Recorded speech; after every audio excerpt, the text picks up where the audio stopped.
Assalamualaikum warahmatullahi wabarakatuh. Hari ini saya akan mempresentasikan PowerPoint saya yang berjudul Web Engineering untuk tugas akhir dari ujian akhir semester dari MK Rekayasa Perangkat Lunak dari kelas SI 5F. Izinkan saya untuk men-share screen PowerPoint yang sudah saya buat sebelumnya. Web Engineering.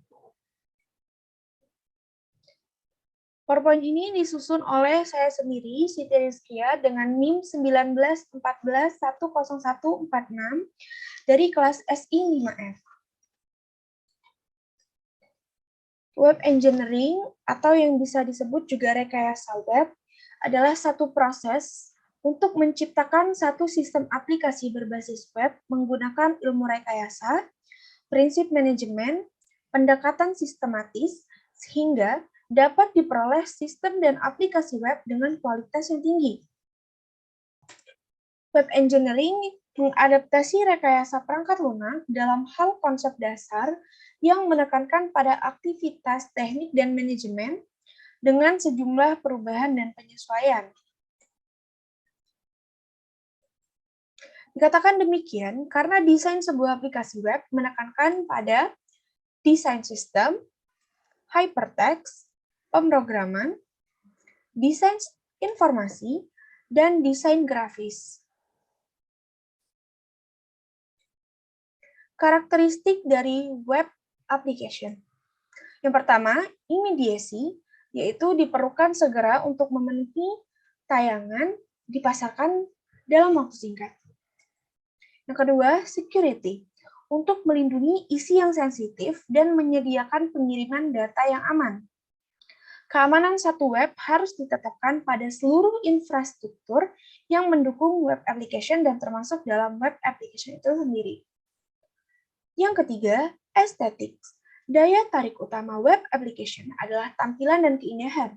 Jika web application digunakan untuk memasarkan satu produk, maka sisi estetika harus diperhatikan. Ciri dan sifat dari web application. Yang pertama, network intensive. Sifat dasar dari aplikasi web adalah untuk berada di jaringan dan memenuhi kebutuhan komunitas yang berbeda. Yang kedua, content driven, yaitu sebagian besar fungsi dari web application adalah untuk menyajikan informasi dalam bentuk teks, gambar, audio, dan video. Yang ketiga, content driven. Yang terakhir adalah document oriented. Web engineering berbeda dengan software engineering. Walaupun web engineering berbeda dengan software engineering. Walaupun keduanya melibatkan pemrograman dan pengembangan perangkat lunak, web engineering memiliki banyak pendekatan, metode, alat bantu, teknik, dan panduan yang memenuhi persyaratan pembuatan sistem berbasis web. Web engineering bukanlah persamaan, tiruan, atau bagian dari software engineering, meskipun keduanya melibatkan pemrograman dan pengembangan perangkat lunak. Pada rekayasa web atau web engineering, menggunakan prinsip rekayasa perangkat lunak yang mencakup pendekatan, metodologi, alat, teknik, dan pedoman baru untuk memenuhi persyaratan unik aplikasi web-based atau berbasis web. Proses dari web engineering. Yang pertama, modified waterfall. Yang kedua, spiral. Dan yang terakhir adalah formulasi. Yang pertama, modified waterfall. Tahapan dalam modified waterfall adalah yang pertama, problem definition dan concept exploration.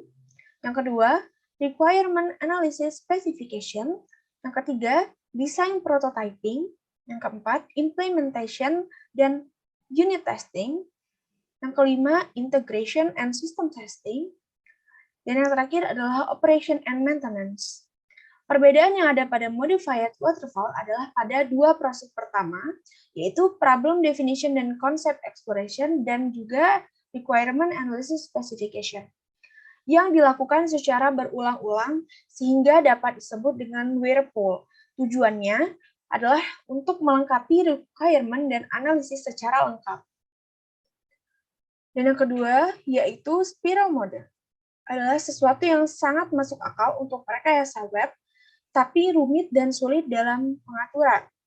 Dibandingkan dengan waterfall, tahapan-tahapan pada spiral tidak jelas di mana mulai dan di mana akhirnya. Pada prakteknya, spiral berguna selama perencanaan, karena mengurangi resiko dan mendorong tim developer untuk memikirkan apa yang paling penting. Dan yang terakhir adalah formulasi.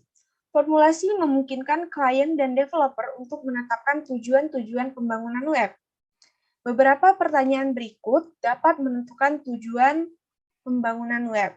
Yang pertama, apa motivasi utama pembangunan web application? Yang kedua, mengapa web application tersebut diperlukan?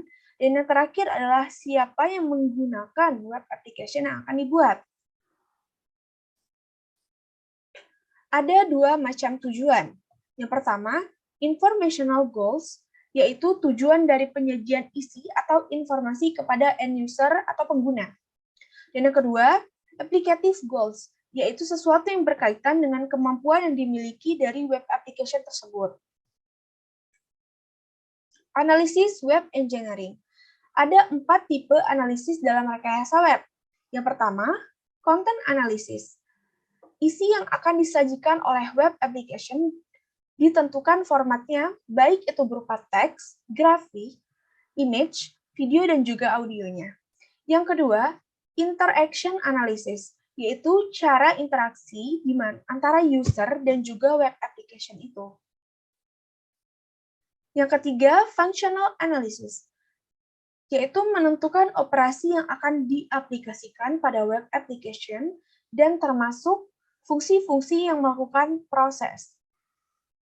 Semua operasi dan fungsi yang ada di web application itu harus dideskripsikan secara detail.